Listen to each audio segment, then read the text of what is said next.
जी नमस्कार। आज हम एक पेशेंट का एक्सरे आपको दिखाएंगे, घुटने का एक्सरे, जिसमें हम आपको बताने वाले हैं कि बहुत सारे पेशेंट के सवाल होते हैं कि एक्सरे में क्या समझ में आ रहा है, ऑपरेशन होगा कि नहीं होगा, कब ऑपरेशन कराना चाहिए, कब नहीं कराना चाहिए।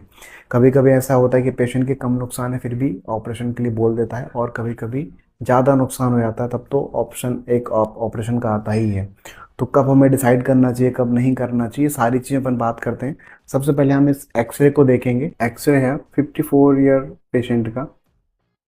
इसमें आप देख सकते हैं कि जो राइट वाला एक्सरे ऑलमोस्ट नॉर्मल दिख रहा है।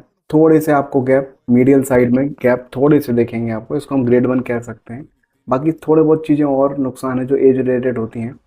लेफ्ट साइड आप देखेंगे तो ये सेकंड से थर्ड ग्रेड का ऑस्टियोआर्थराइटिस दिख रहा है आपको। बहुत सारे कुछ डिजेनरेटिव चेंजेस भी दिख रहे हैं, और आप बीच का गैप भी देख सकते हैं। बहुत क्लियरली दिख रहा है कि उसमें गैपिंग बहुत काफ़ी कम हो गई है, और कुछ आपके ऑस्टियोफाइट्स और डिजेनरेटिव चेंजेस भी आपको देखने को मिल गए हैं। तो देखा कि राइट घुटना पूरा सही है और लेफ्ट वाले घुटने में सेकंड टू थर्ड ग्रेड का ऑस्टियोआर्थराइटिक चेंजेस आया है।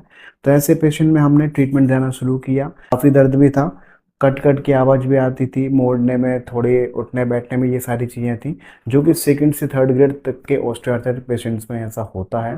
तो इन पेशेंट को हमने ट्रीटमेंट देना शुरू किया।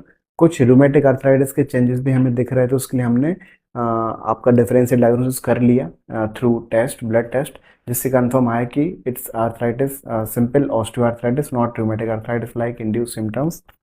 तो ऐसे पेशेंट में हमने ट्रीटमेंट देना शुरू किया, और 1 महीने 1.5 महीने के बाद, 2 महीने के बाद हर महीने पेशेंट की प्रोग्रेस होनी शुरू हो गई है और पेशेंट की रिकवरी आ गई है। तो ये केसेस जनरली ऑपरेशन सजेस्ट कर दिए जाते हैं इन केसेस में।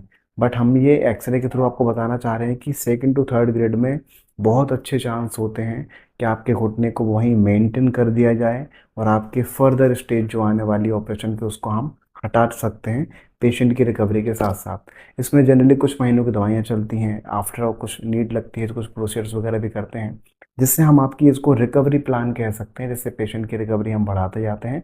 और ऐसे सेकंड से थर्ड ग्रेड की ऑस्टियोआर्थराइटिक चेंजेस में भी हम बहुत अच्छे इंप्रूवमेंट लेके आते हैं। पेशेंट की दर्द की दवाइयाँ पेशेंट को नहीं खानी पड़ती, तरह तरह के इंजेक्शन से इन सब चीज़ों से बच सकते हैं, और एक नेचुरल और शुद्ध ट्रीटमेंट से आप अपनी रिकवरी कर सकते हैं।